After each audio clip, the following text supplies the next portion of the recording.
Hello, and welcome to the Esoteric Survivalist, a brief discussion on matters of making it through a chaotic or challenging psychic field of experience. What does that mean? That means when life is challenging or unpredictable or chaotic or things seem bleak or we go through changes that psychology cannot help us with.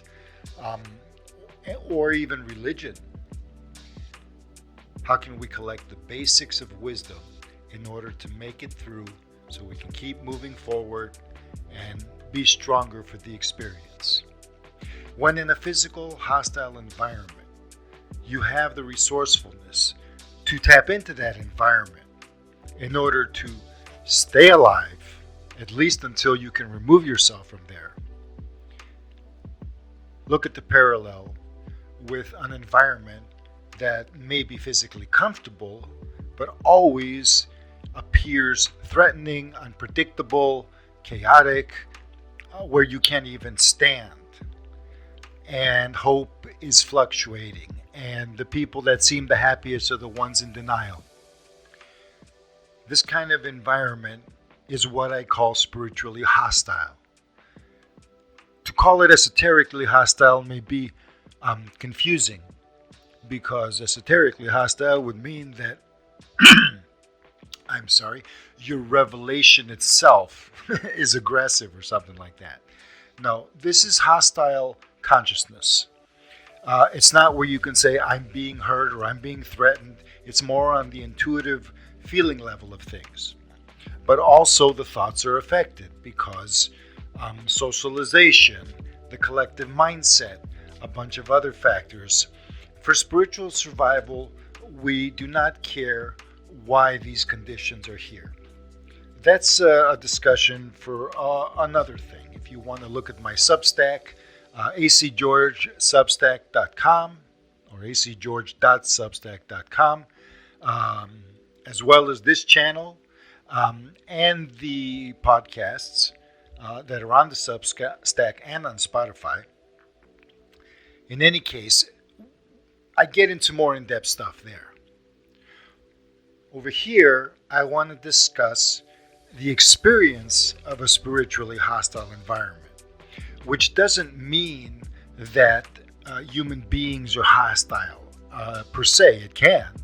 It means that your sense of meaning, your sense of fulfillment beyond the material situation, your sense of emotional fulfillment, it means that your whole sense of fulfillment cannot be aligned, and that essentially your energy is drained somehow, your consciousness is repressed, things are not as they should be, and your heart probably is suffering from suffocation or denial or harshness. And some people may say that no, everything's fine, and that's okay. There is no criticism on anybody's experience. There can never be. That's the whole thing. An esoteric survivalist simply makes the decision that, okay, I'm experiencing the environment as this. It's not harmonized. Things are not as they should be.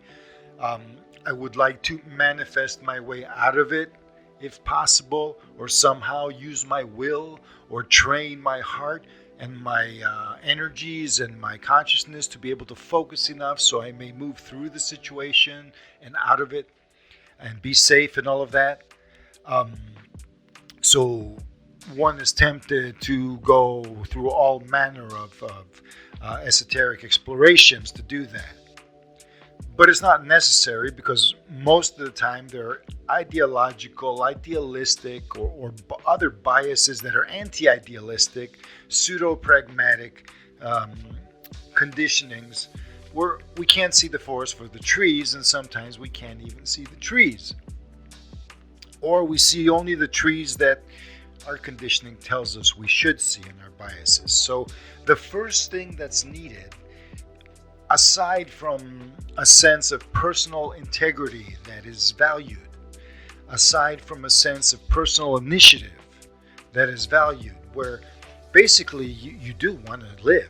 It's not just about survival, spiritual survival, or metaphysical survival or something vague.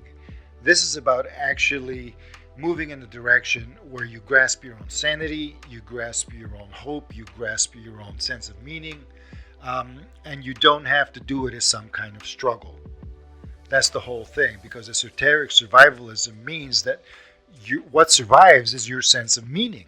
What survives is your sense of presence as you, instead of just some observer in your own life, being buffeted by forces that you may not even be able to understand, and listening to solutions that can only limit you even more. So there's so much information out there that it is not in good, shall we say, trust of the situation to just bash everything and say, I'm the right one, which may or may not be true, but that is beside the point. What is important is that many people are lost and religion is not the solution. Then again, no cultish thing is the solution. Well, nihilism isn't the solution. None of the isms are. The first thing is to grasp somebody's position, their own position on this planet, and decide, how do I stand upright and walk looking straight ahead? I don't have to lift my head high. I don't have to be, shall we say, proud. I don't have to be guilty either. I don't have to look at the ground. I need to look ahead to the point where I can, if I need to look down or up, that's different. But my field of vision needs to incorporate the broadest field between earth and sky. And that represents my own awareness, where I'm stretching to the highest of my ideals and willing to ground into the deepest of my nature. And that means being honest with yourself, but not intellectually judgmental. And that is very difficult because many of us are trained to be intellectually judgmental. We use it as a defense mechanism because it has been used upon us as we were growing up, probably, and for most of our lives. So we are in a position where we are challenged to stand up in a way that is beyond psychological strength. And it is beyond strength of mind or strength of intellect or any of these intelligences like emotional, spiritual, cognitive intelligence. All of these, they're important, but what really hits the key in spiritual survival or esoteric survivalism is the spirit itself. And that is not to put the spirit or the light or the consciousness in a superior position in the sense that it's more important. On the contrary, it is the thing that acts. What causes the material frame, the emotional frame, the energetic frame, all of this to act is the consciousness itself. So the stance of the consciousness is the driving force of all our motivations. It isn't where our motivations come from, is where they're empowered. Our true motivations come from our grounded nature, from our embodied nature, where the feeling is. That's the experience. But the inspiration for them, the luminous pattern of possibility that is conveyed to the mind and the body so it does act, comes from the spirit. And this spirit can occupy because it is like an occupant. It feels that way, but at the same time, you cannot separate the body, mind, and the spirit and claim that you are only the spirit and the body, mind's nothing. For as long as you live, you are the body, mind as well. It's where your nature is. It's where your receptive, tangible nature is. So it is important to be on the same page as yourself, so to speak. To not deny the grounded part of your nature, and to not deny or overbloat, but more importantly, to be self-aware of your consciousness. To be aware of what the tone of what is driving your emotions. Is it a loving, respectful vibe, or is it a hateful vibe that's beyond just being angry? It can just say that, but it's destructive. It wants to end you. It wants you to be miserable. And it keeps moving you in that direction. And I'm speaking to everyone who's going through a lot. And there are no easy solutions. But there is an attitude an attitude of esoteric survivalism that acknowledges that one is in a tough situation and that one must buckle down and be resourceful. Only it's not the physical environment, it's the internal essence, turning our consciousness and our awareness within where these treasures lie or these resources lie.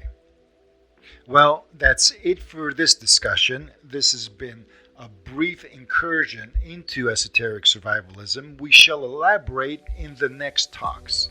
So thank you for listening, and till next time, Magus out.